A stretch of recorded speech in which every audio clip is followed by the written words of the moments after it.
तो कभी ये ख्याल आया है कि अमीर लोग आखिर पैसे के बारे में ऐसा क्या जानते हैं जो आम लोगों को नहीं पता? आज हम दुनिया की मशहूर तरीन किताब रिच डैड पुअर डैड के इसी राज से पर्दा उठाएंगे, खास तौर पर उसके पहले और सबसे अहम सबक को समझेंगे। तो कहानी शुरू होती है एक लड़के रॉबर्ट कियोसाकी से।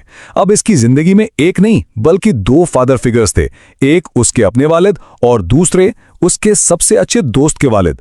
और मजे की बात यह है कि पैसे को लेकर दोनों की सोच जमीन आसमान का फर्क था। इसी फर्क ने रॉबर्ट को बचपन में ही एक बड़ी उलझन में डाल दिया था। एक तरफ थे उसके गरीब वालिद, ये हाईली एजुकेटेड थे, पीएचडी होल्डर, लेकिन फिर भी सारी जिंदगी पैसों की तंगी में रहे। और दूसरी तरफ थे उसके अमीर वालिद, जिन्होंने 8वीं जमात के बाद स्कूल ही छोड़ दिया था, लेकिन वो हवाई के सबसे अमीर लोगों में शुमार होते थे। कितना बड़ा तजाद है ना? और यही इस पूरी किताब की बुनियाद है। इसके पढ़े लिखे वालिद अक्सर एक बात कहते थे, एक ऐसी बात जो हमने भी कई बार सुनी होगी। लेकिन उसके अमीर वालिद, उन्होंने इसी बात को बिल्कुल उलट दिया। वो कहते थे कि अरे नहीं, पैसे का लालच नहीं, बल्कि पैसे की कमी तमाम बुराइयों की जड़ है। असल मसला तो माली तंगी है। और ये सोच का फर्क सिर्फ बड़ी बड़ी बातों में नहीं, बल्कि उनकी रोजमर्रा की जुबान में भी नजर आता था। गरीब वालिद की सोच दिमाग को बंद कर देती थी, एक फुल स्टॉप लगा देती थी, जबकि अमीर वालिद की सोच दिमाग को सोचने पर मजबूर करती थी, नए रास्ते तलाश करने पर उकसाती थी। अब जरा सोचिए, एक 9 साल का बच्चा, उसके सामने दो बिल्कुल अलग अलग रास्ते थे। उसने एक फैसला किया, एक ऐसा फैसला जिसने उसकी पूरी जिंदगी की सिमत ही बदल दी। उसने फैसला किया कि वो पैसे के बारे में अपने अमीर वालिद से सीखेगा। और अमीर वालिद की तालीम किसी किताब या क्लासरूम में नहीं थी, नहीं, उनका सिखाने का तरीका बिल्कुल अलग था। इसकी शुरुआत हुई एक असली हकीकी दुनिया के इम्तिहान से। और इस इम्तिहान की वजह क्या बनी? एक बहुत ही छोटी सी बात। रॉबर्ट और उसके दोस्त माइक को एक अमीर हम जमात ने गरीब बच्चा कहकर अपनी पार्टी से निकाल दिया। बस उसी दिन इन दोनों ने ठान लिया कि वो पैसा कमाने का राज सीख कर ही रहेंगे।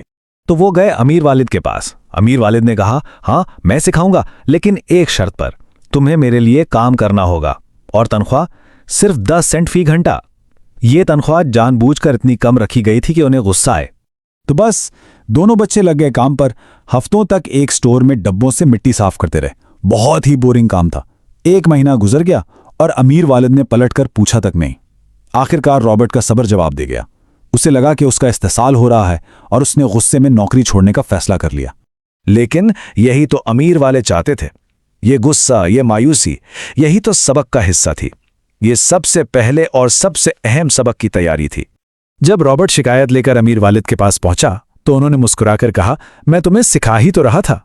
उन्होंने समझाया, देखो, जिंदगी तुमसे बोलकर बात नहीं करती, वो तुम्हें धक्के देती है। और ये जो कम पैसों के लिए सख्त मेहनत का तजुर्बा था ना, यही असल सबक था। ये उस जिंदगी की एक झलक थी जो ज्यादातर लोग गुजारते हैं। और इसी कभी ना खत्म होने वाले चक्कर को उन्होंने एक नाम दिया, द रैट रेस, यानी चूहा दौड़। अब ये चूहा दौड़ है क्या? ये एक जाल है जो 2 जज्बात पर चलता है, डर और लालच। सबसे पहले पैसा ना होने का डर। ये डर इंसान से नौकरी करवाता है। फिर जब तनख्वाह हाथ में आती है तो लालच जागता है, नई चीजें खरीदने की ख्वाहिश होती है, और जैसे ही पैसा खर्च होता है डर वापस आ जाता है, और ये चक्कर सारी जिंदगी चलता रहता है। और इसी मौके पर अमीर वालिद ने उन्हें वो सबसे बड़ी बात सिखाई जो इस किताब का निचोड़ है। उन्होंने कहा, गरीब और मिडिल क्लास लोग पैसे के लिए काम करते हैं, जबकि अमीर लोग पैसे से अपने लिए काम करवाते हैं। तो सवाल यह था कि इस चक्कर को तोड़ा कैसे जाए। इसके लिए अमीर वालिद ने उन बच्चों को अपनी सोच का जाविया ही बदलने पर मजबूर कर दिया। और अगला इम्तिहान वो तो और भी मुश्किल था। अमीर वालिद ने एक नई पेशकश की, अब तुम मेरे लिए काम करोगे, लेकिन बगैर किसी तनख्वाह के, 0 पे। क्यों? मकसद ये था कि उनके दिमाग को तनख्वाह के लालच से आज़ाद किया जाए, ताकि वो उन मौक़ों को देखना सीखें जो आम आंख को नजर नहीं आते। और ये तरकीब काम कर गई। जैसे ही उनका ध्यान 10 सेंट कमाने से हटा, उन्हें एक मौका नजर आया। उन्होंने देखा कि स्टोर का मैनेजर पुरानी कॉमिक बुक्स फेंक रहा था। वो चीज जिसे हर कोई कचरा समझ रहा था, उन्हें उसमें एक मौका नजर आया। और इसी एक मुशाहिदे से उनके पहले असली बिजनेस की बुनियाद पड़ी। ये पैसे को अपने लिए काम पर लगाने की एक जबरदस्त मिसाल थी।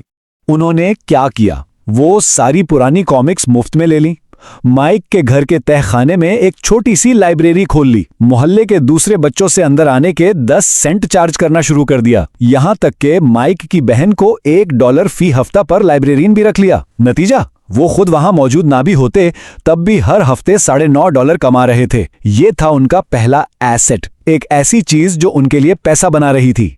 तो बस इस छोटे से तजुर्बे से उन्होंने पहला और सबसे बड़ा सबक सीख लिया।